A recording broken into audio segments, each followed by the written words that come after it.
Shalom teman-teman yang terkasih di dalam Kristus.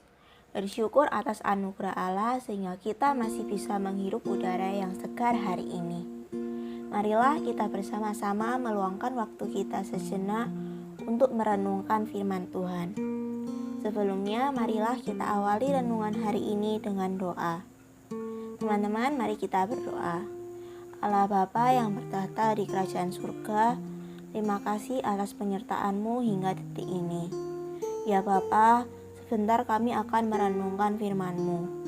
Kiranya Engkau membukakan setiap hati kami untuk boleh menerima firman-Mu. Kiranya Roh Kudus menolong kami untuk dapat mengerti firman-Mu dan menolong kami agar kami dapat fokus mengikuti renungan ini.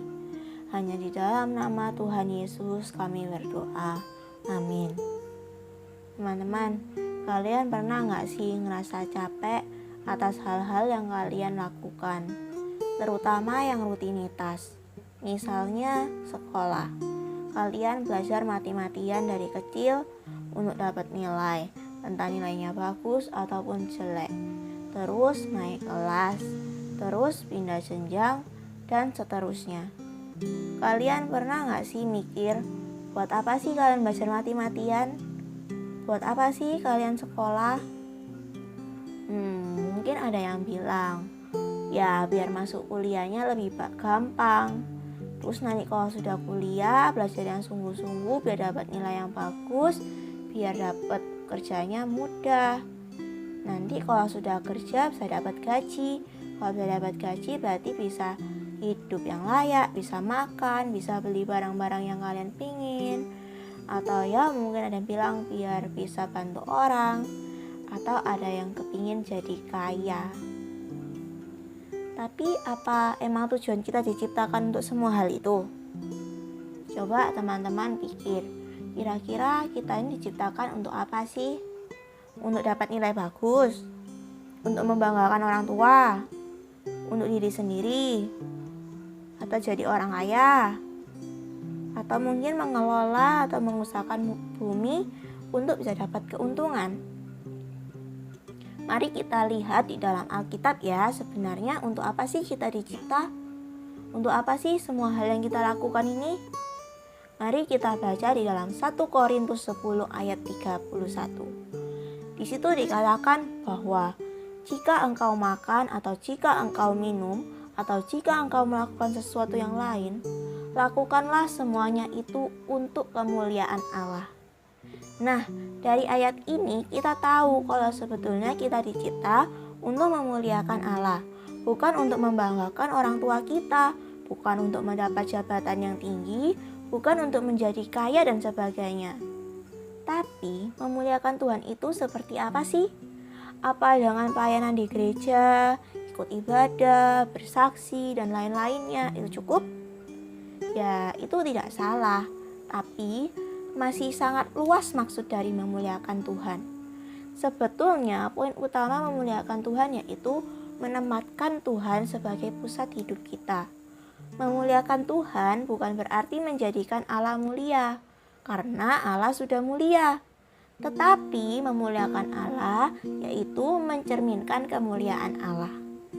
Jadi saat kalian melakukan segala sesuatu mulai dari sekolah, kerja, pelayanan, rekreasi, dan lain-lainnya, semua pusatnya di Tuhan untuk mencerminkan kemuliaan Allah.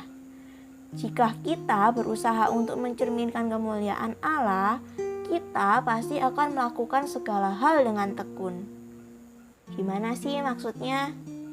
Jadi misal di sekolah, kalian belajar sungguh-sungguh itu tujuan utamanya untuk menyenangkan hati Tuhan, bukan untuk bisa lulus, bukan untuk membanggakan orang tua.